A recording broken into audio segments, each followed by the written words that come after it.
بسم اللہ الرحمن الرحیم۔ السلام علیکم۔ آپ دیکھ رہے ہیں CCTV اور میں ہوں مجاہد انجم۔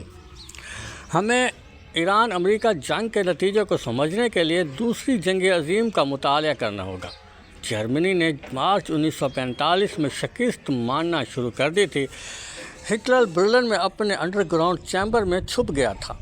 جرمن فوج پسپا ہو چکی تھی اور اتحادی یورپ کا قبضہ واپس لے چکے تھے، لیکن جاپان ہار ماننے کے لیے تیار نہیں تھا۔ وہ مشرقی محاذوں سے اتحادیوں کو مسلسل ٹینشن دیتا چلا جا رہا تھا۔ ہندوستان اس جنگ کا مرکز تھا۔ انگریز کو باہر سے جاپان اور اندر سے تحریکوں کا سامنا تھا۔ صاف محسوس ہو رہا تھا جاپان کسی بھی وقت ہندوستان پر قابض ہو جائے گا۔ دوسری طرف امریکہ کے پاس اسلحہ اور فوجی ختم ہو چکے تھے۔ یہ مزید جنگ افورڈ نہیں کر سکتا تھا، چنانچہ یہ ہر قیمت پر جاپان کا سرنڈر چاہتا تھا۔ 1945 کے شروع میں ہیٹی پروجیکٹ سے اطلاع آئی کہ ہم نے دنیا کا پہلا ایٹم بم بنا لیا ہے، بس ٹیسٹ باقی ہے۔ واشنگٹن میں 27 اپریل 1945 کو ٹارگٹ کمیٹی کا اجلاس ہوا اور جاپان کے 17 شہروں پر ایٹم بم گرانے کا فیصلہ ہو گیا۔ مین ہیٹن پروجیکٹ سے رابطہ کیا گیا۔ جواب آیا، ہم فوری طور پر 17 بم نہیں بنا سکیں گے، جس کے بعد ہدف کو 17 سے 5 کر دیا گیا۔ یہ فیصلہ ہوا۔ مین ہیٹن پروجیکٹ سے گرین سگنل ملتے ہی جاپان کے 5 شہروں ہیروشیما، کودرا، یاموکوہا، نیگانا اور کیوٹو پر بم گرا دیے جائیں گے۔ کیوٹو پر پہلا بم گرنا تھا، لیکن امریکہ کے سیکرٹری آف وار وزیر جنگ ہیری اسٹمسن کو کیوٹو پر رحم آ گیا۔ کیوٹو جاپان کا پرانا دارالحکومت اور کلچر سینٹر تھا۔ اگر یہ ختم ہو جاتا تو جاپانی کلچر کے قدیم آثار مٹ جاتے۔ چنانچہ امریکی وزیر جنگ نے کیوٹو کو فہرست سے نکال کر ناگاساکی شامل کر دیا۔ امریکہ نے اس کے بعد جاپان کو سمجھانا شروع کر دیا۔ یہ اسے ایٹم بم کے بارے میں بتاتا رہا، لیکن جاپان کو اپنی فوج کا یقین تھا۔ یہ آگے بڑھتا رہا، یہاں تک کہ 16 جولائی 1945 آ گیا۔ امریکہ نے اس دن پہلا کامیاب ایٹمی دھماکہ کیا اور دنیا کی پہلی ایٹمی طاقت بن گیا۔ امریکہ نے اس کے بعد اپنی جوہری بم ٹوکیو سے 1500 کلومیٹر کے فاصلے پر موجود اپنے جزیرے تین پر شفٹ کیے اور حملے کی تیاریاں شروع کر دیں۔ ہیروشیما ان کا پہلا ٹارگٹ تھا۔ 6 اگست 1945 کی صبح ہیروشیما پر پہلا ایٹم بم گرا دیا گیا۔ یہ شیما ہسپتال کے اوپر فضا میں پھٹا۔ سیکنڈز میں درجہ حرارت 1000 سینٹی گریڈ تک پہنچا اور شہر عمارتوں، پلوں، سڑکوں اور انسانوں سمیت پگھل گیا۔ 8 گھنٹے میں 80,000 لوگ ہلاک ہو گئے، جبکہ زندہ بچ جانے والے پوری زندگی موت کی دعا مانگتے رہے۔ جاپان کو اس کے بعد دوبارہ سرنڈر کی دعوت دی گئی، لیکن جاپانیوں نے خون کے آخری قطرے اور آخری گولی تک لڑنے کا فیصلہ کیا۔ چنانچہ امریکہ نے 3 دن بعد 9 اگست ناگاساکی پر دوسرا ایٹم بم گرا دیا۔ 75,000 لوگ پہلے 1 منٹ میں ہلاک ہو گئے، جبکہ پورا شہر راکھ کا ڈھیر بن گیا۔ جاپان کو صورتحال کا نزاکت کا اندازہ ہو گیا۔ اس نے فوراً ہتھیار ڈالنے کا اعلان کر دیا۔ 15 اگست 1945 کو سرنڈر کے ڈاکومنٹس پر دستخط ہوئے اور یوں دوسری عالمی جنگ ختم ہو گئی۔ ہم اگر آج جنگ عظیم دوم کے آخری لمحات کا تجزیہ کریں تو ہم امریکی ٹیکنالوجی اور جاپان کے جذبہ حریت کو داد دیں گے۔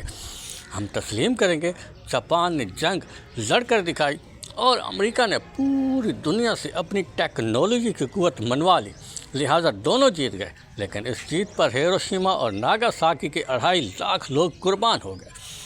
ان بیچاروں کا کیا قصور تھا؟ یہ 2.5 لاکھ لوگ خوش قسمت تھے، وہ پلک جھپکنے سے پہلے دنیا سے رخصت ہو گئے۔ اصل امتحان زخمیوں اور بچ جانے والوں کا تھا۔ وہ پوری زندگی روتے اور آہیں بھرتے رہے۔ ہم انسان عقل اور جذبات کا مجموعہ ہیں۔ عقل آخری سانس تک انسان کو بچاتی رہتی ہے، یہ اسے بتاتی رہتی ہے دنیا میں سروائیول کرو۔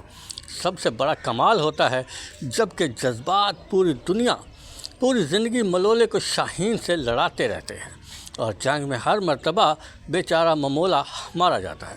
ہمیں یہ بھی ماننا ہوگا طاقتور لوگ اور بڑے ملکوں کی انا بھی بڑی اور طاقتور ہوتی ہے۔ یہ جب زخمی ہوتی ہے تو پھر یہ درندے بن جاتے ہیں اور یہ ڈائناسور کی طرح چھوٹے جانوروں کو پاؤں تلے کچل دیتے ہیں۔ امریکہ نے 1945 میں یہی کیا تھا۔ اسے جب محسوس ہوا اس کے پاس ہتھیار، بارود اور جوان کم پڑ گئے ہیں تو اس نے ڈائناسور کی طرح چھوٹے جانوروں پر پاؤں رکھ دیے، اور اسے یہ کرتے ہوئے یعنی شرف انسانی سے نیچے آتے ہوئے چند منٹ لگے۔ اللہ معاف کرے میرے منہ میں خاک، 2026 میں بھی یہی ہوگا۔ امریکہ نے 250 سال لگا کر خود کو ٹیکنالوجی، طاقت اور رسائی میں سپر پاور بنایا ہے۔ یہ دوسری جنگ عظیم کے بعد سے دنیا کو مسلسل پیغام دے رہا ہے۔ آپ خواہ قدرتی وسائل میں گلف ہو جائیں، فوج اور ایریا کے لحاظ سے روس بن جائیں، سولائزیشن، ایجوکیشن اور سٹیبلٹی میں خواہ یورپ بن جائیں، یا پروڈکشن اور ٹیکنالوجی میں چین ہو جائیں، لیکن آپ میرا مقابلہ نہیں کر سکتے۔ جنگل کا ہاتھی صرف میں ہوں۔ لیکن پھر اچانک ایران جیسا کمزور ملک اس کے سامنے کھڑا ہو گیا اور یہ اس کی طاقت کو چیلنج کر دے تو پھر ڈائناسور کیا کرے گا؟ آپ اگر ڈونلڈ ٹرمپ ہوں گے تو آپ کیا کریں گے؟ یا آپ کے نام اگر امریکہ ہو تو آپ کا ایکشن کیا ہوگا؟ آپ بے شک جواب نہ دیں، لیکن پاکستان پچھلے 2 ہفتوں سے مسلسل یہ جواب دے رہا ہے۔ ہم نے افغانستان کو بار بار سمجھایا، یہ باز نہ آیا، تو پھر ہم نے کیا کیا؟ ہم نے افغانستان پر حملہ کر دیا، اور ہم مسلسل حملے کر رہے ہیں۔ کیونکہ افغانستان جیسا کمزور اور پسماندہ ملک دنیا کی واحد سپر پاور اسلامی نیوکلیر پاور کو مسلسل دھمکا رہا تھا۔ ہم یہ بے عزتی برداشت نہ کر سکے اور افغانستان میں گھس گئے۔ اگلا سوال یہ ہے، طالبان اس کے باوجود سرنڈر نہیں کرتے، یہ ہار باز نہیں آتے، تو کیا ہم چپ چاپ برداشت کریں گے؟ بالکل نہیں۔ ہم بھرپور ہیبت اللہ خوارزمی کو بھی ماریں گے اور پوری طالبان لیڈرشپ کا بھی قبضہ قیمہ بنا دیں گے، خواہ اس کے لیے ہمیں پورے افغانستان کو کھنڈر کیوں نہ بنانا پڑ جائے۔ مگر ہم یہ کریں گے کیوں؟ کہ ہم اگر اب پیچھے ہٹتے ہیں تو ختم ہو جائیں گے۔ انڈیا اور طالبان پھر ہمارا برکس نکال دیں گے۔ امریکہ کی پوزیشن بھی یہی ہے۔ یہ دنیا کی واحد سپر پاور ہے۔ یہ اگر ایران سے ہار جاتا ہے تو یہ ختم ہو جائے گا۔ روس اور چین اس کے ٹکڑے کر دیں گے۔ چنانچہ امریکہ کے پاس ہارنے کا کوئی آپشن نہیں۔ ایران کی مکمل تباہی اس کی مجبوری ہے۔ آپ اس حقیقت کو انڈرسٹینڈ کریں۔ دوسرا، ایران اس جنگ میں ایک بڑی غلطی کر رہا ہے۔ یہ عربوں، اسرائیل اور امریکہ کے میزائلوں کا ذخیرہ ختم کر رہا ہے۔ ایران $20,000 میں ڈرون بناتا ہے۔ اس کے پاس 80,000 تیار ڈرونز کھڑے ہیں۔ یہ انہیں عرب ملکوں اور اسرائیل کی طرف اڑا دیتا ہے۔ ایک ڈرون کو انڈر سپیکٹ کرنے کے لیے 2 سے 3 انٹرسپیکٹ چاہیے۔ ایک انٹرسپیکٹر کی مالیت $4 ملین ہوتی ہے۔ گویا $20,000 کا ڈرون گرانے کے لیے $16 ملین خرچ ہوتے ہیں۔ مارکو بیورو امریکی وزیر خارجہ کے مطابق ایران مہینے میں 100 میزائل بنا سکتا ہے، جبکہ امریکہ مہینے میں صرف 6 یا 7 انٹرسپیکٹر بنا پا رہا ہے۔ دوسرا، ایران کے پاس 4 جنریشن کے میزائل ہیں۔ یہ بھی صرف جنریشن 1 اور 2 کے میزائل داغ رہا ہے، جبکہ اسرائیل امریکہ اور عربوں کے میزائلوں کا ذخیرہ انٹرسپٹ کے دوران ختم ہو جائے، یہ اس کی 5 جنریشن 3 اور 4 کے میزائل استعمال کرے گا اور گلف اور اسرائیل کو قبرستان بنا دے گا۔ یہ چنانچہ جذباتی لحاظ سے بہت شاندار ٹیکنیک ہے۔ ہمیں ایران کو داد دینی چاہیے، لیکن یہ عقلی لحاظ سے انتہائی خطرناک ہے۔ کیونکہ جو امریکہ کے پاس انٹرسپٹر کا ذخیرہ کم ہوتا جائے گا، 1945 کے جاپان کی صورتحال اتنی ہی تیزی سے قریب آتی جائے گی۔ ایران پر ایٹمی حملے کا خطرہ اتنا ہی بڑھتا چلا جائے گا۔ یہ یاد رکھیں، امریکہ اور اسرائیل دونوں کے پاس شارٹ لیول کے ایٹم بم موجود ہیں۔ یہ جنگ ختم کرنے کے لیے انہیں استعمال کرتے ہوئے دیر نہیں لگائیں گے۔ زیادہ سے زیادہ ڈونلڈ ٹرمپ اپنے آپ کو اس سے الگ کر لے گا، یہ نیتن یاہو کو آنکھ مارے گا اور یہ ایران پر 3-4 چھوٹے بم گرا دے گا، اور اس کے بعد ایران پر جاپان سے 10 گنا بڑی تباہی آ جائے گی۔ ہمیں یہاں ایک اور نقطہ بھی سمجھنا ہوگا۔ امریکہ اور جاپان کے درمیان وسیع فاصلہ تھا۔ ایران اور امریکہ کے درمیان بھی ٹھیک ٹھاک دوری ہے، چنانچہ امریکی تابکاری کے اثرات سے بچ جائیں گے، جبکہ عرب ریاستیں بالکل ایران کے منہ پر ہیں۔ یہ براہ راست ایٹمی تابکاری سے متاثر ہوں گی، جس کے بعد گلف کی رونقیں ہمیشہ کے لیے ختم ہو جائیں گی۔ عرب شاہی خاندان بھی گلف میں نظر نہیں آئیں گے۔ اور اگر خدا نخواستہ ایک جنگ کے دوران ایران نے ایٹم بم بنا لیا تو اسرائیل کے علاوہ عرب ریاستوں میں موجود امریکی بیس اس کا ہدف ہوں گے، اور اس صورت میں بھی عرب برباد ہو جائیں گے۔ چنانچہ اس جنگ میں ایران جیتے یا امریکہ، نتیجہ اسلامی دنیا کے خلاف ہی نکلے گا۔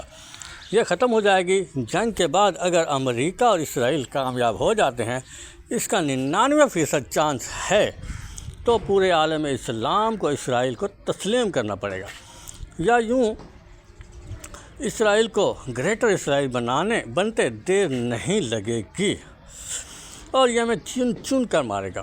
اور اگر ایران کامیاب ہو جاتا ہے تو پورا عرب قبرستان بن جائے گا، اور عراق سے لے کر عمان تک راکھ ہی راکھ نظر آئے گی۔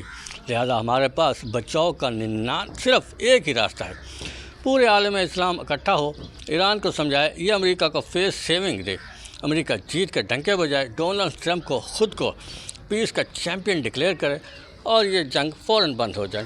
عالم اسلام اس کے بعد خاموشی سے نیتن یاہو اور ڈونلڈ ٹرمپ کے جانے کا انتظار کریں، یہ دونوں اپنے آپ کے لیے کافی ہیں۔ اسرائیل نیتن یاہو سے شدید نفرت کرتا ہے، جبکہ ڈونلڈ ٹرمپ امریکہ میں اکیلا ہو چکا ہے۔ امریکی نظام تیزی سے اس کے خلاف کھڑا ہو رہا ہے، ان دونوں کو جنگیں بچا رہی ہیں، یہ جان بوجھ کر جنگ چھیڑ لیتے ہیں تاکہ عوام کی توجہ ہٹتی رہے۔ ایران کی خاموشی کے بعد یہ اپنے عوام کو ہدف بن جائیں، دوسرا مسلم برادری اکٹھی ہو، یہ جوائنٹ ڈیفنس کا فارمولہ بنائے، مسلم نیٹو تخلیق کرے، اور ذاتی مفادات سے بلند ہو کر سوچے، یہ اب صرف اس صورت میں بچ سکتے ہیں، ورنہ دوسری صورت میں ہمارے ختم ہونے اور اسرائیل کے غلام بننے کا وقت آن پہنچا ہے۔ امریکہ کے اشارے پر اسرائیل چند بم گرائے گا اور ہم ختم ہو جائیں گے۔ امریکہ کے پاس اس کے علاوہ کوئی آپشن نہیں، یہ ہر صورت یہ جنگ جیتے گا، خواہ اس کے لیے اسے تہران کو ہیروشیما اور اصفہان کو ناگاساکی ہی کیوں نہ بنانا پڑے، اور یہ جنگ ہر گزرتے دن کے ساتھ اس طرف بڑھتی چلی جا رہی ہے۔ چنانچہ زیادہ بغلیں نہ بجائیں، عقل کو ہاتھ ماریں اور اپنے انجام پر توجہ دیں۔ دوسرا، سعودی عرب نے جون میں ہمارے ساتھ دفاعی معاہدہ کیا تھا، یہ ایگریمنٹ اسرائیل کے خلاف نہیں تھا، ایران کے لیے تھا۔ لہذا کل سعودی عرب کے وزیر دفاع نے ہمارے آرمی چیف کے ساتھ ریاض میں ملاقات کی۔ اس ملاقات کا مطلب ہے ہم بھی اس جنگ سے زیادہ دن تک باہر نہیں رہ سکیں گے، اور یہ ہمارے ساتھ ساتھ پورے عالم اسلام کے لیے خطرناک ہوگا۔